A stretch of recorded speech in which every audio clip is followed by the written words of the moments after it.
যে ধর্ষক ব্যভিচারী পরকীয়ায় আসক্ত এবং ধর্ষকের শাস্তি নগদ কার্যকর হওয়া উচিত। আমার মাটিতে আছে 8 বছরের কন্যা নিরাপদ না, আমার জাতির ভবিষ্যৎ কি হবে বলেন? আমাদের মেয়েরা, বাচ্চা মেয়েরা কেমনে বড় হবে? তোমাদের ছোট বোন বড় হবে কেমনে আব্বা?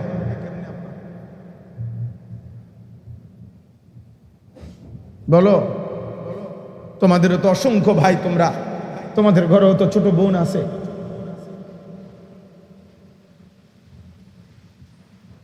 যে মাটিতে 8 বছরের কন্যা যদি নিরাপদ না থাকে, ধর্ষিতা হয়, রক্তাক্ত হয়, লাশ টুকরা হয়ে যায়, আগামী দিনে আমাদের সম্ভাবনা, আমাদের ভবিষ্যৎ কি?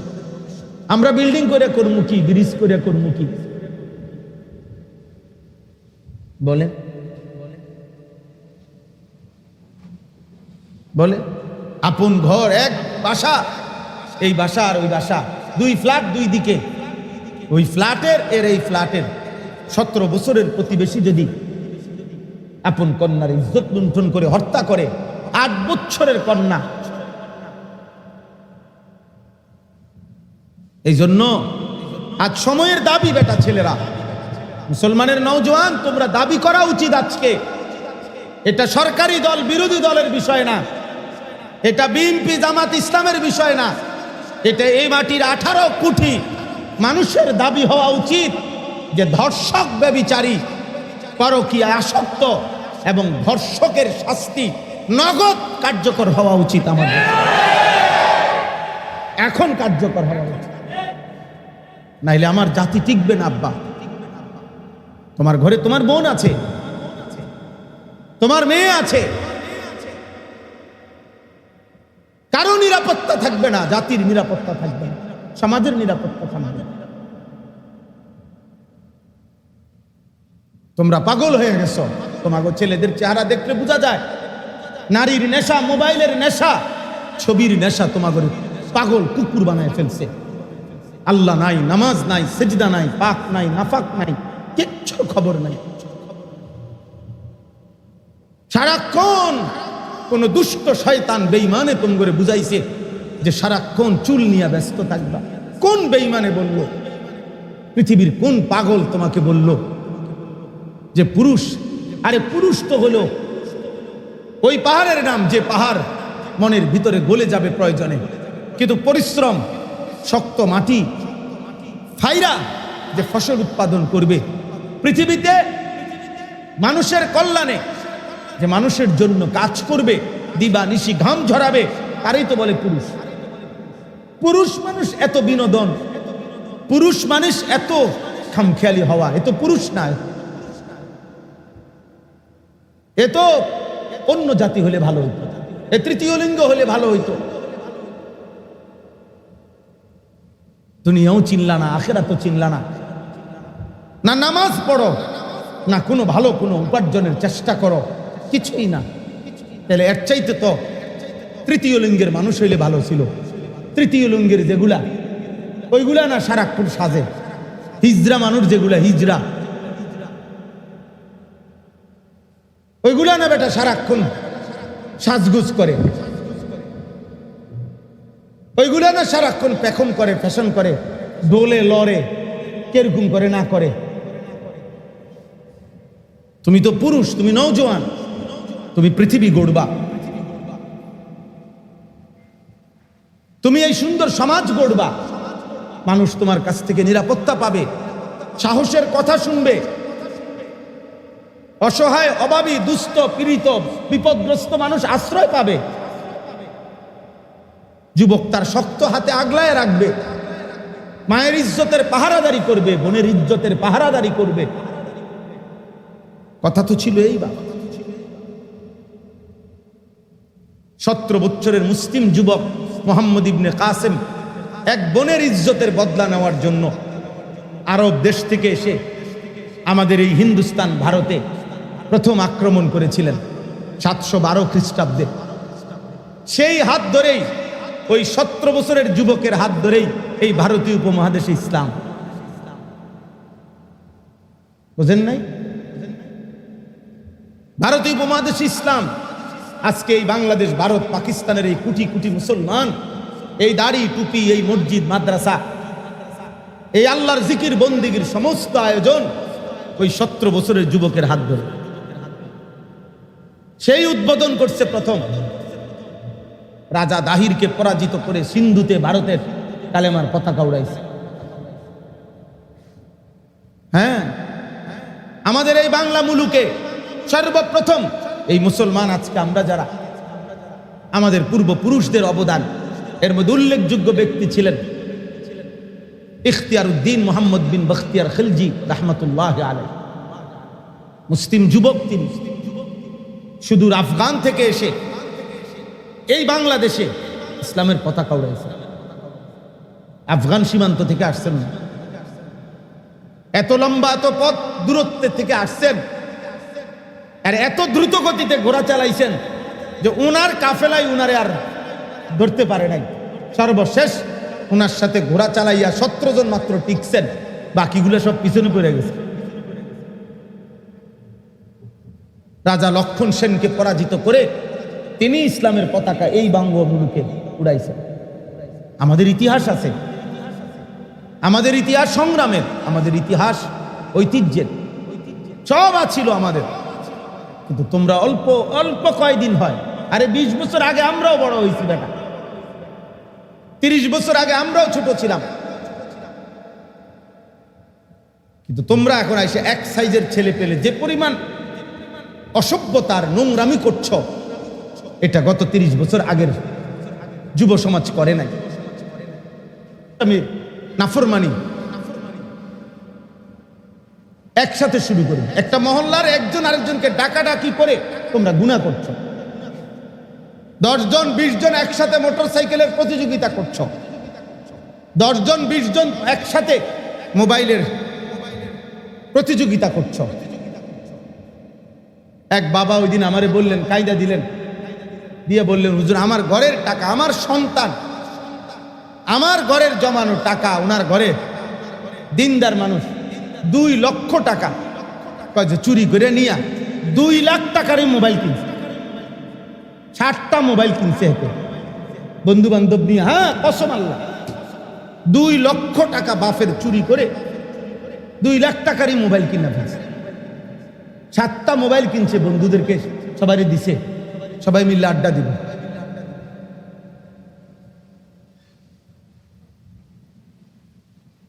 দেখতে থাকো ভাই, তোমরা দেখো 8 বছরে ঢাকা শহরে একটি রাজধানীর মধ্যে মাত্র 8 বছরের বাচ্চা মেয়ে, ওকে গলা আর শরীর আলাদা করে ফেলছে। কি নৃশংস যৌন চাহিদা, লজ্জাস্থানের চাহিদা, কি অসভ্যতা, কি পরিমাণ বেড়েছে। তার মানে ওই যে অব্যাহত নারী ছবি, অস্থিরতা, রাতভর উলঙ্গ ছবি দেখা, দিবানিশি মোবাইলে পড়ে থাকা, যার কারণে যৌন চাহিদা হয়ে গেছে কুত্তার মতো, যৌন চাহিদা হয়ে গেছে শূকরের মতো, যার কারণে যা পাইতেছে সামনে চাচ্ছে যে সব সিরা বিড়ালাইতে। প্রিয় ভাই আমার, একজনই ফিরো, একজন ছেলে হলো ফিরো। এই সমাজে ঘুরে দাঁড়াও, এই সমাজ বদলে দেওয়ার ফিকির করো, নয়তো আগামী দিনে তোমরা টিকবা না, তোমাদের প্রজন্ম টিকবে না, তোমাদের জেনারেশন টিকবে না, তোমাদের ছোট বোন নিরাপদ থাকবে না, তোমাদের কন্যা নিরাপদ হবে না, তোমরা নিরাপদ স্ত্রী পাবে না। তোমার বয়সী, তোমরা যদি সারাক্ষণ মোবাইলে পড়ে থাকো, তোমার বয়সী মেয়েটা অথবা তোমার চাইতে ইমিডিয়েটলি ছোট যেই মেয়ে বড় হইতেছে, ও যদি মোবাইল দেখে বড় হয়, ও যদি অন্য ছেলের সাথে হারাম সম্পর্ক করে বড় হয়, আগামী দিনে 20 বছর পরে, 10 বছর পরে চরিত্রবান পবিত্র নারী তোমরা কোথায় মিলবে? বলো না ভাই, তোমাদের নিজের প্রয়োজনের সময় হালাল পবিত্র স্ত্রী মিলবে কোথায়? বুঝেন নাই হিসাবটা? আজ যদি এমন হইতো গুনাহ শুধু আমি করছি আর কেউ করছে না, এমন তো না। আমরা এই জন্য অনুরোধ করলাম, আমি এটাই বুঝাইতে চাইলাম, ইবাদত পৃথিবীর প্রত্যেকটা জাতির জন্য আল্লাহর বন্দিগি, আল্লাহর গোলামি, আল্লাহর ইবাদত আল্লাহ তাআলা নির্ধারণ করেছেন। এবং এটা সহজ বিষয়, আল্লাহকে মানা সহজ, কোরআন মানা সহজ, ইসলাম মানা সহজ। পরিবেশ পরিস্থিতির সাথে, যুগ চাহিদার সাথে ইসলাম মানানসই। কোরআনের কোনো বিধান বেমানান না। রাসূলুল্লাহ সাল্লাল্লাহু আলাইহি সাল্লামের এক বিন্দু সুন্নাত সমাজের বাস্তবতার সাথে অপ্রাসঙ্গিক নয়, অপ্রাসঙ্গিক না, যৌক্তিক, ইনসাফপূর্ণ, ভারসাম্যপূর্ণ। ইসলাম ভারসাম্যপূর্ণ। আজকের পৃথিবীর কারো কাছে ভারসাম্যপূর্ণ কোনো মতাদর্শ নাই। পুঁজিবাদ, গণতন্ত্র, সমাজতন্ত্র যা আছে সব কিছু অসম, ভারসাম্যতা নাই। নির্দিষ্ট পুঁজিপতিকে কেবল বড় লোকই বানাচ্ছে, নির্দিষ্ট ফকিরকে কেবল ফকিরই বানাইতেছে। তেলের মাথায় শুধু তেলই দিতেছে। ইতিপূর্বেও যে 100 কোটি টাকা লোন নিতে পারছে, ওমা হেতেরেই সবাই লোন দিতে আছে। আমি লোন দিতে কইতেছি না, মানে বুঝাইতে চাইলাম। অর্থাৎ এখানে নির্দিষ্ট ব্যক্তিকেই শুধু তোষামত করা হইতেছে। ভারসাম্যপূর্ণ ইসলামের যে যাকাতের বিধান, ইসলামের মধ্যে যে কোরবানির বিধান, ইসলামের মধ্যে যে দান সাদাকার বিধান, এই ভারসাম্যতা যদি থাকতো, সমাজে সহনীয় পর্যায়ে ধনী গরিব থাকতো, থাকবে, এখনো থাকবে, কিয়ামত পর্যন্ত থাকবে, কিন্তু সেটা সহনীয় পর্যায়ে ভারসাম্যপূর্ণ থাকবে। ব্যবধান এত না, একজনের 100 কোটি টাকা, আরেকজনে ভিক্ষা করে, হাত পাততেছে, সে 1 লোকমা খাবার জোটে না। এই অসম ব্যবধান আজকের আধুনিক বিশ্ব, ইউরোপ, এই পুঁজিবাদ, এই বস্তুবাদ এরা করছে। আমরাও আলহামদুলিল্লাহ প্রতিনিয়ত পড়ি। গোটা পৃথিবীর শেষ আধুনিকতাটাও আমরা পড়ার চেষ্টা করি। অতএব এটা কোনোদিনও আমাদেরকে ভারসাম্য আনবে না। আমাদের দেশের না, সারা পৃথিবীর এই সংসদীয় এবং চলার পথের এই যত কিছুর আইন, সব ব্রিটিশের আইন, এগুলা ট্রেনের লাইনের মতো। ট্রেনের যে লাইন, ট্রেনের লাইন বোঝে না, ট্রেনের যে রাস্তাটা, এটার নিয়ম কি? ট্রেনের মধ্যে যদি পৃথিবীর সবচেয়ে শ্রেষ্ঠ ড্রাইভারও বসে, চালক, যত বড় চালকেই বসুক, চালাইতে হবে নির্দিষ্ট এই দুই লাইনটার উপরে। আপনি যত দক্ষই হন, আপনি ওটার ডাইন বামে নিতে পারতেন না, তাইলে ট্রেন চলবে না। এই আইন কানুনের জাতাকলে এগুলো এমন সিস্টেম, সবচেয়ে দক্ষ অভিজ্ঞ ব্যক্তিও যদি, সবচেয়ে ইনসাফপূর্ণ ব্যক্তিও যদি ওই মসনদে বসে, ক্ষমতার গদিতে বসে, চাক্কা তো লাইনটা তো হইলো ট্রেনের লাইন, সে এটার ব্যতিক্রম যাইতে পারবে না। সে ব্যতিক্রম যাবে কেন? ব্যতিক্রম একটাই, সব ভেঙে ইসলামকে কায়েম করা। যদি ব্যতিক্রম কিছু করতে হয়, সব ভেঙে দাও, আল্লাহর দ্বীন জিন্দা করো। কোরআনই একমাত্র ব্যতিক্রম, কোরআনই একমাত্র ভারসাম্য। এই জন্য গোটা পৃথিবীর প্রতিপক্ষ, পৃথিবীর সমস্ত কাফের, বেঈমান, মুশরিক, মুনাফিক, মুরতাদ, নাস্তিকের প্রতিপক্ষকে ইসলাম বলেন না কি? কোরআন। আর কোন ধর্ম আমেরিকার প্রতিপক্ষ না, ইউরোপের, ইসরায়েল, অন্য কারণে নিয়ে মাথা ব্যথা নেই, কারো কোনো মাথা ব্যথা নেই। মাথা ব্যথা কাকে নিয়ে? ইসলাম নিয়ে। ইসলাম এই পরশুদিন ইউরোপের একটি দেশে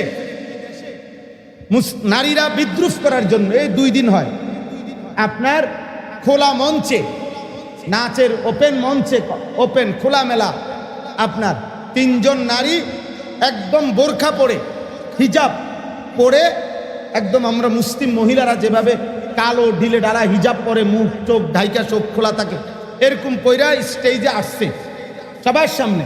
আইসা আবার এটা সবার সামনে খুলে ফেলাই দিছে কাপড়টা, মানে বোরকাটা খুলছে, আরে পুরা ওই সাদা গায়িকা নায়িকা নর্তকীর পোশাক যেটা, ওইটা তার ভিতরে।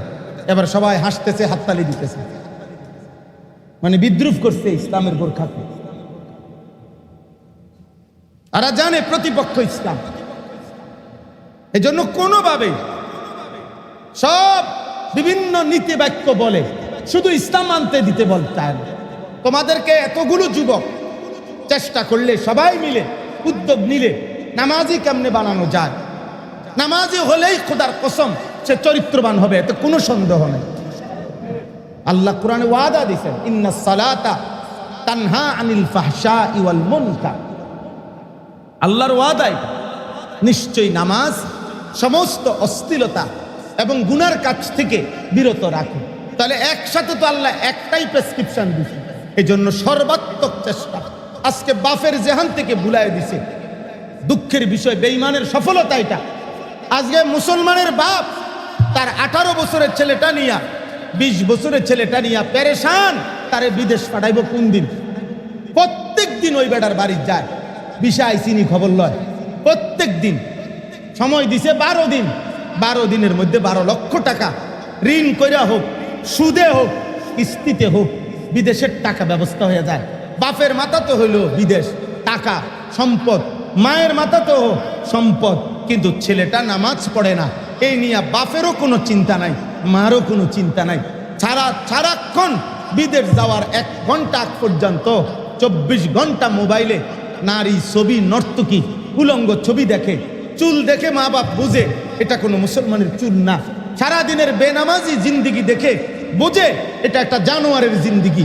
অথচ টেনশন একটাই, টাকা দরকার, পরে টাকা উপার্জনের ব্যবস্থা করে দিতে পারলেই হবে। তাহলে বেঈমানের সফলতা এটা যে মানুষ তোমাদের জেহান থেকেও ইসলাম বিদায় করে দিছে, তোমাদের মা বাবার জেহান থেকেও নামাজের গুরুত্ব উঠায় দিছে। আফসোসের বিষয় এখানে, আজকে যদি এক পক্ষ সচেতন থাকতো তো কিছুটা ফায়দা হতো, কিন্তু বাপই তো অসচেতন। বিড়ি খাই না বাপ কেমনে বলবো যে ছেলেকে পুত মানুষের মতো মানুষ হোক? তে বেটা নিজে বিড়ি খায়, তে কেমনে বলবো তার ছেলেকে? তার সেই হিম্মত আসবে কেমনে? বুঝেন না কথা? যেই বাপ দিবানিশি কথায় কথায় গালি দেয়, ও তার ছেলেকে কেমনে বলবে ভালো মানুষ হোক? ছেলে তো এটা দেখেই বড় হয়েছে, সন্তান তো এটা দেখেই বড় হচ্ছে। যার কারণে ফ্যামিলি আমার, অথচ সন্তান হয়ে গেল বন্ধুদের। মানে আজকে হালাত হলেই ফুত আমার, কিন্তু ফুত চলে দখল নিয়ে নিছে বন্ধুরা, সমবয়সী বন্ধুরা। ওই তাদের মতো খায়, তাদের মতো ঘুমায়, তাদের মতো জামা, তাদের মতো পোশাক, তাদের মতো চুল, তাদের মতো চলাফেরা। তো আমার ফুত হইল কেমন? আমার কি দায়িত্ব? তেমন সন্তান আমার বড় হইতেছে বন্ধুদের সাথে, বড় হইতেছে মোবাইলকে সাথী করে, বড় হইতেছে কাফের বেঈমান মুশরিকদেরকে তাদের চাল চলন দেখে দেখে। তাহলে জাতি টিকবে কেমন? জাতি টিকবে কেমন? এই জন্য তোমাদের কাছে আমার অনুরোধ, তোমরা প্রত্যেকটা ছেলে এই গরমের মধ্যে কষ্ট করে বসেছ আব্বা, আমি হাত জোর করে বলি, আরেকবার বললাম এই কথাটা, এই ধর্ষণ, এই নারী নির্যাতন, নারীর উপরে এই সহিংস আক্রমণ, আব্বা এটা আগামী দিনের ভবিষ্যৎটা তছনছ করে ফেলবে। তোমরা প্রত্যেকেই প্রত্যেকের জায়গা থেকে নিজেও সৎ হও, চরিত্রবান হও, অন্যকেও উত্তম চরিত্রের কথা বলো।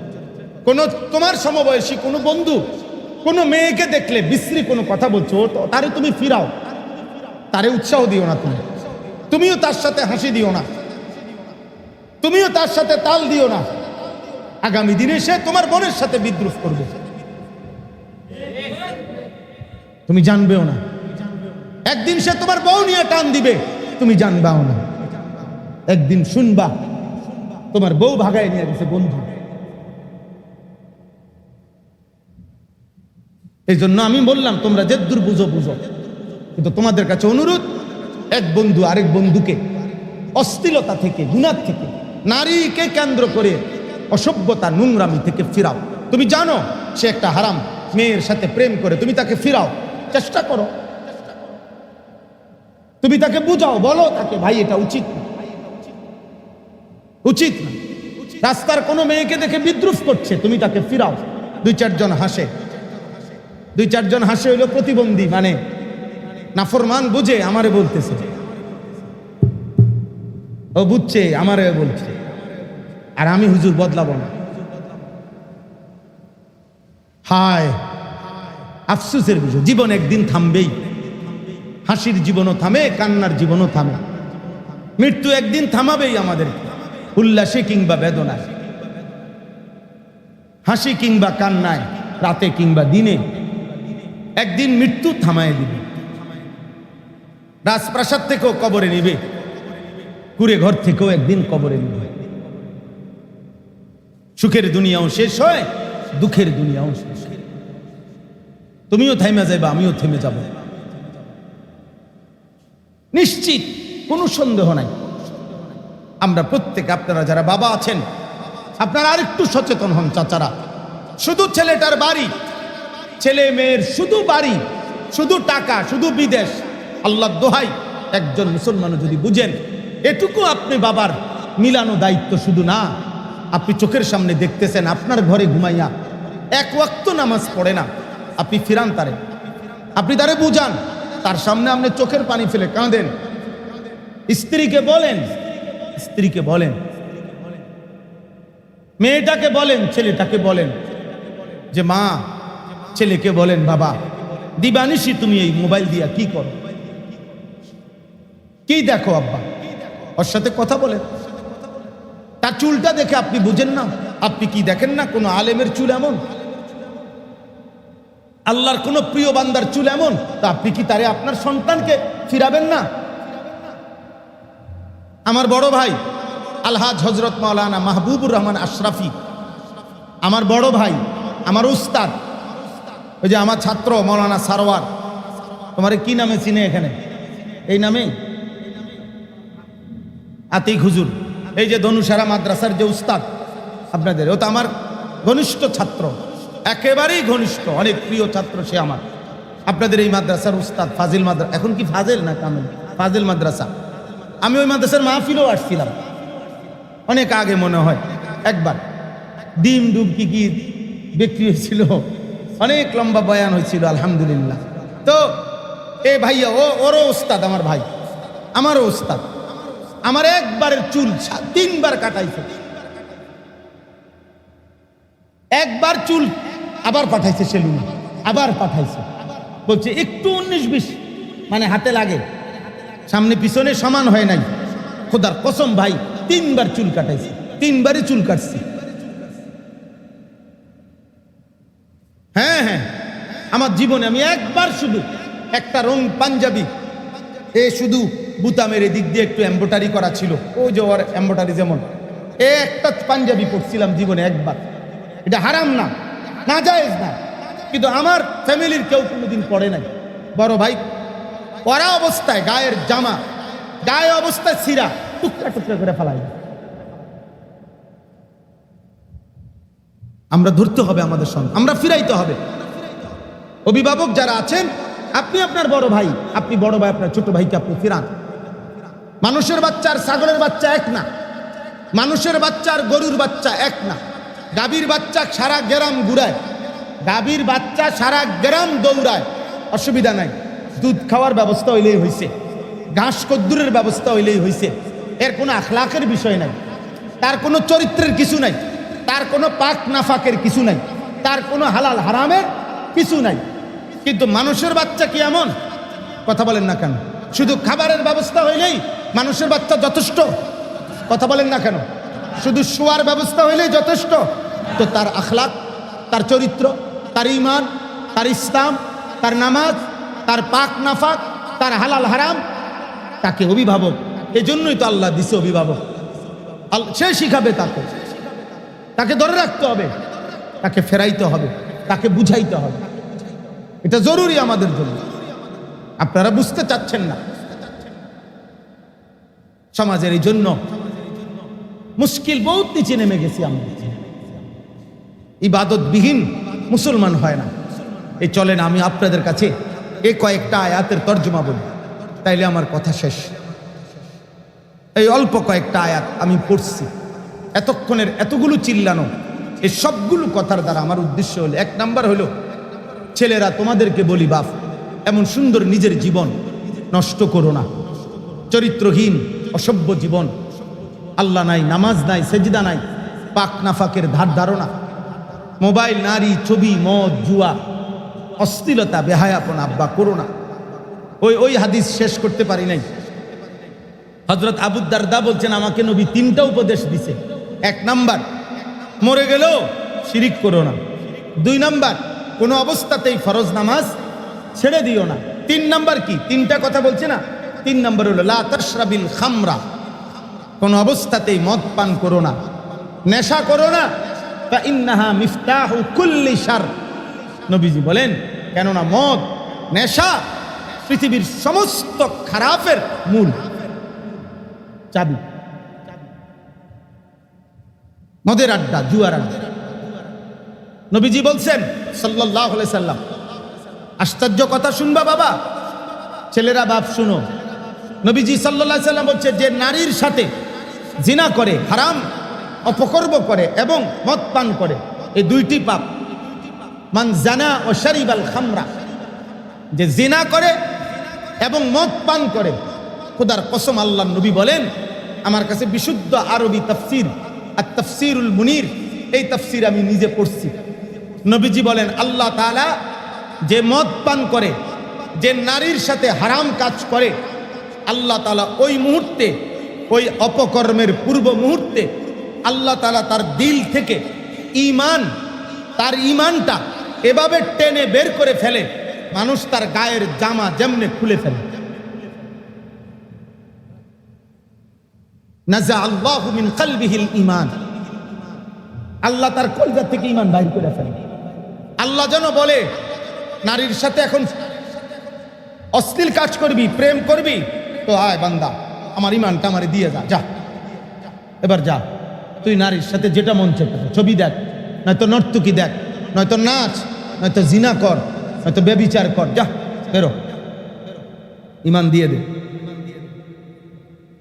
যখন মদ পান করে, আল্লাহ নবী বলেন আল্লাহ তার কলিজার থেকে ঈমান বের করে রেখে দেয়, যে হে নেশাখোর, ঈমান দিয়ে যা, যা যা বেঈমান, এবার যা।